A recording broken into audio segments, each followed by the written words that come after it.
ክርስትና የሚባል እምነት ነበር እንደ ልካ ኢትዮጵያ ላይ የሚባልበት ቀን ይመጣል።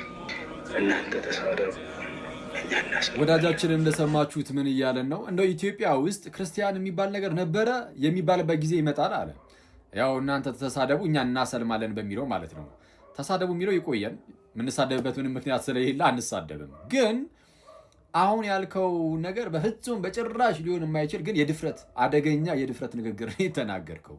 አሁን አንተ ያልከውን ራሱን ማድረግ ባይቻልም ግን እንደው የተወሰነ ለመሞከር ልትሞክር ራሱ የምትችለው ከሞከርክም ይሄ ሌሎች ዓለማት ላይ እንደተደረገው ይሄ በጂሃድ ምናምን ካልሆነ በስተቀር ቀጥታ በማስተማር ምናምን ነገር ይህንን ህዝብ እዚህ ሚዲያ ላይ ምን ያደርጋሉ መሰላችሁ? አንዳንድ ሙስሊሞች እንደው ገሌ ሰለመ ሻሃዳ ሳዝናቸው ምናምን እያሉ እያመጡ ሃይማኖታዊ ፕሮፓጋንዳ ለመስራት የሚሞክሩ አሉ።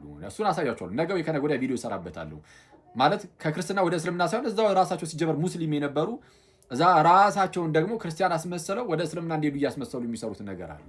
በጣም በርካታ ከኦርቶዶክስ ወደ እስልምና ሄድን ይሉና እስቲ የክርስትና ስማችሁ ማን ነበረ ሲባሉ አንዱ አሁን ርብቃ አለች ሃይማኖት፣ አንዱ አቤል ምናምን የክርስትና ስም ኢማጂን እና አሳያችኋለሁ እሱን። ለማንኛውም በማስተማር ወይም በአስተምህሮ ይህንን ህዝብ የኢትዮጵያን እንደው የሚያስገርም ልበ ሙሉ የሆነውን ይህንን ክርስቲያን ህዝብ ወደ እስልምና እናመጣለን። ይህን ሁሉ ህዝብ ከዛ በኋላ የክርስትናን ስም አጠራሩን ከኢትዮጵያ ላይ እናጠፋለን ማለት ምን ማለት መሰለ? ባጭሩ ኢየሱስ እርሱ ጌታ አይደለም ፈጣሪ አምላክ አይደለም ብለን ማስካድ እንችላለን። ይሄ እንደማለት ነው። ይሄ በጣም የድፍረት ንግግር ነው፣ አደገኛ ነው።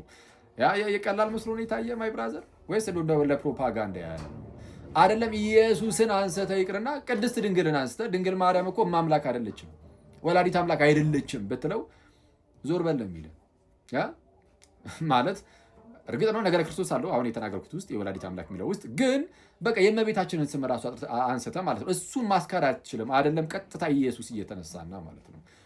ይህ ብቻ እኮ አይደለም። ጌታችን ኢየሱስ ስለ እኛ የከፈለው ያ ሁሉ መከራ፣ ያ መሰቀሉ፣ ያ ሞቱ ዓለም በታሪክ ደረጃ ሳይቀር እንኳን ያወቀውን ስቅለቱን መጥቼ እንዴት ላስክድ ትላለህ? ማለት እስልምና ኢየሱስ አልተሰቀለም፣ አልሞተም፣ አልተገደለም ስለሚል ማለት ነው። ስለዚህ አልሞተም ብቻ ሳይሆን አልተነሳምም። እንዴ የተነሳያችን በኩ ክርስቶስ ኢየሱስ ትልቁን ተስፋቸውን አስክዳለው ብለ መነሳት ስም አጠራራቸውን እስከ ማጥፋት ድረስ ይሄ በጣም አደገኛ ነው።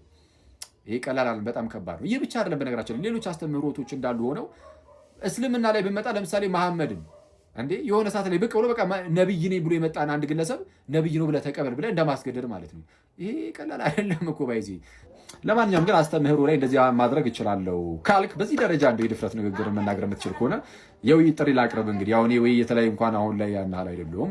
ያው ከውይይት ከዲቤት ነክ ነገሮች ራቅ ብያለሁ። ግን ያው ሙስሊም ወንድመቶችም ጆሮ እንደሚሰጡ ስለሰማሁኝ ስላየሁኝ ምን እናድርግ እንደው ይሄ እናንተ የነቢዩ መሐመድን ምናምን እንደነዚህ አይነት ነገሮች እንዲነሳባችሁ ስለማትፈልጉ እነሱ አንድ ጊዜ ይቀመጡና ይሄው በእኛው ርዕስ ነውና እንወያይ።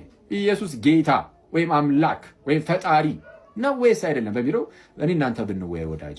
ከዛ ቀጥለን እናደርጋለን ስለ ስቅለቱ፣ ሞቱ፣ ትንሳኤው እያለን ደግሞ የምንሄድ ይሆናል ጌታ ይፈቅድልን እንዳለ በራሳችን ርዕስ ማለት ነው። እንደዛ እናደርጋለን። የእግዚአብሔር ሰላም ከሁላችን ጋር ይሁን። አሳውቀኝ።